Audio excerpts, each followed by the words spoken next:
पूरा corporation Mumbai police का उनके जांच में है, उनके इन्वेस्टिगेशन में है। सर एसआईटी की बात तक की क्या गई है, ड्रग्स के बारे में मुंबई पुलिस को क्या पता नहीं था क्या सर? अब तक ड्रग्स के बारे में इतना बड़ा स्कैंडल आ रहा है, क्या मुंबई पुलिस को पता था ड्रग्स माफिया सक्रिय हुआ है? क्या मुंबई पुलिस के पूरी कुछ सहयोग करेगी सीबीआई को, या अलग से जांच बैठाएगी ड्रग्स माफियाओं के संबंध में?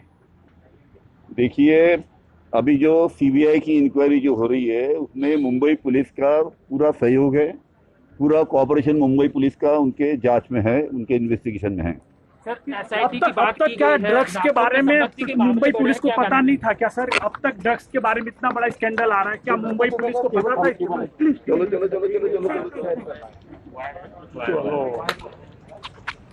ड्रग्स को लेकर महाराष्ट्र के गृह मंत्री अनिल देशमुख जिनसे बात की पत्रकारों ने, क्या अलग से जांच नहीं होनी चाहिए या फिर यही टीम आगे जाकर जांच करेगी? और बहुत अहम जानकारी जो होगी वो पंकज के पास होगी। पंकज, मैं लौटती हूं जल्दी से एक अपडेट आशुतोष किलाकोट से।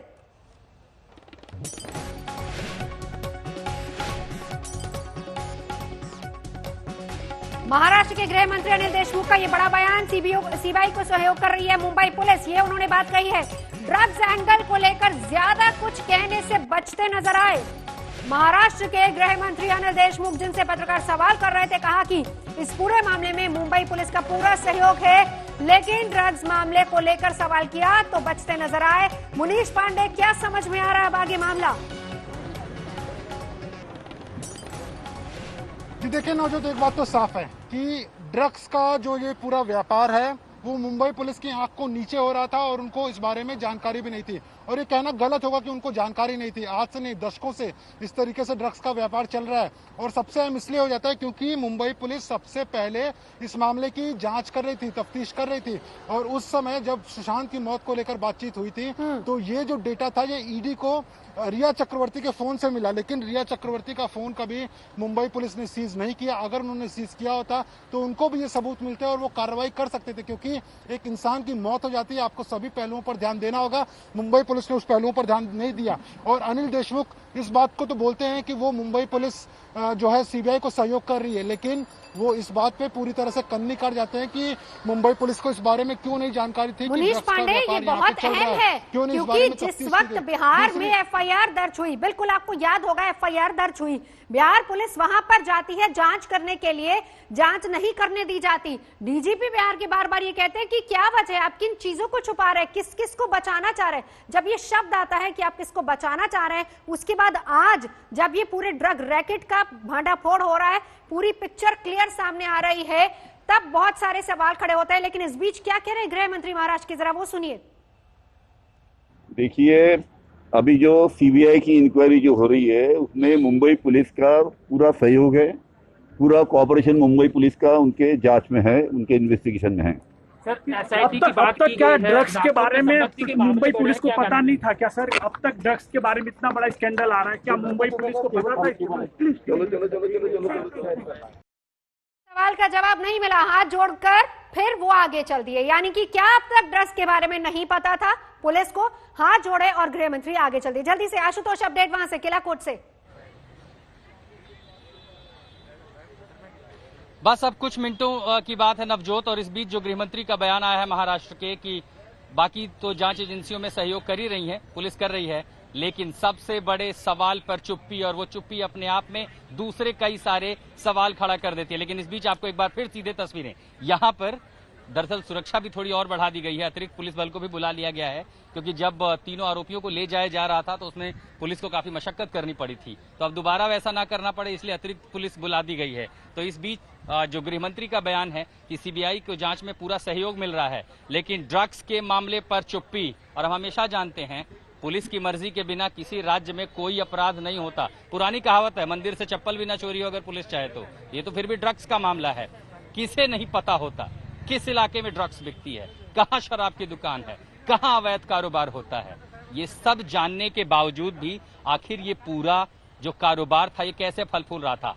अभी भी ये सबसे महत्वपूर्ण इसलिए है कि एनसीबी का जो मैंडेट है वो ड्रग्स कार्टेल को खोलना है। इस कार्टेल में शौविक चक्रवर्ती सामने आ गए। जाहिर है जो मदद है वो अब सीबीआई को अपनी जांच में मिलेगी, जो सुशांत की आत्महत्या के मामले को जांच कर रही है। लेकिन एनसीबी के सामने अब जो केस खड़ा हो गया है, ये मुंबई से ड्रग्स माफिया को के तार कहां कहां जुड़ रहे हैं राष्ट्रीय स्तर पर, अंतर्राष्ट्रीय स्तर पर। एक तो अपने आप में एक दूसरा बड़ा खेल खड़ा हो गया। कहां पुलिस के सामने चुनौती थी कि आत्महत्या के मामले को जांच करें, वहां देरी की, वहां पर गड़बड़ी हुई, बिहार पुलिस का मामला सामने आया, अब सीबीआई को चला गया।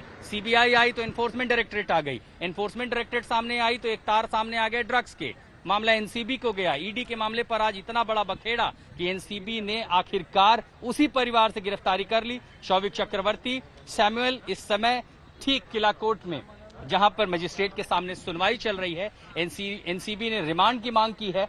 अभी जो बचाव पक्ष है उन्होंने उसका विरोध किया है। एनडीपीएस के मामलों में वो कह रहे हैं कि जिस तरह के सेक्शंस हैं वो गलत हैं, उसमें फिलहाल गिरफ्तारी नहीं होनी चाहिए, उसमें रिमांड नहीं मिलनी चाहिए और सहयोग करेंगे। इन तमाम दलीलों को फिलहाल सतीश मानशिंदे की ओर से मजिस्ट्रेट के सामने रखा जा रहा है।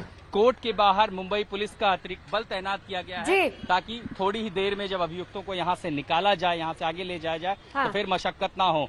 कुछ ही मिनटों की बात है, इस कोर्ट से बड़ी खबर निकलेगी। बड़ी खबर के लिए आपके पास लौटेंगे, लेकिन पंकज, जिसका जिक्र आप कर रहे हैं, प्रेस कॉन्फ्रेंस तो होगी।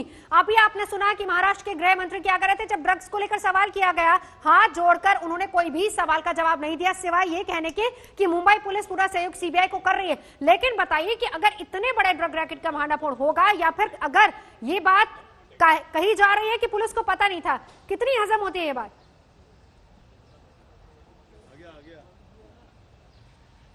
देखिए, दो लाइनों सुनाता हूं। कंगना तो एक बहाना है, दिशा सालियान, सुशांत सिंह राजपूत से ध्यान हटाना है और एक नेता को बचाना है। ये लाइनें ऑपोजिशन ने आज फिर से लिखी हैं। इस पूरे केस में राजनीति भी खत्म नहीं हुई है और ऑपोजिशन बार बार ये हमला बोल रहा है सरकार पे कि ड्रग्स का ये जो एंगल है, ये मुंबई पुलिस को, ये महाराष्ट्र सरकार को पहले से पता था, लेकिन इसको पर्पसफुली तरीके से इसको दबाया गया है क्योंकि इसमें महाराष्ट्र सरकार के नेता हैं जो शामिल हैं, उन्हें बचाने की कोशिश करी जा रही है। देखिए, डे वन से हमने देखा है कि किस तरीके से ऑपोजिशन ने हमला बोला है सरकार पे और आज के दिन भी, जबकि सीबीआई 10 दिन ऊपर हो गए हैं, मुंबई में है, ईडी मामले को खंगाल रही है, फाइनेंशियल एंगल को, एनसीबी जो है ड्रग एंगल को खंगाल रही है, बावजूद इसके ऑपोजिशन का जो अपना प्रेशर है इस एंगल पे कि कोई नेता भी शामिल है, उसको कम करने के लिए बिल्कुल भी तैयार नहीं है। और ऐसे वक्त में, जबकि मानो ये इन्वेस्टिगेशन एक क्रिटिकल मोड पे पहुंच गई है, महाराष्ट्र के गृह मंत्री का इस तरीके से जवाब ना देना, हाथ जोड़कर चले जाना, ये भी बहुत कुछ कहता है। कम से कम ये तो दर्शाता है कि महाराष्ट्र के गृह मंत्री इस वक्त कंफर्टेबल नहीं थे। इसी चुप्पी ने बहुत सारे सवालों को खड़ा कर दिया है जो आज तक ये सवाल करेगा।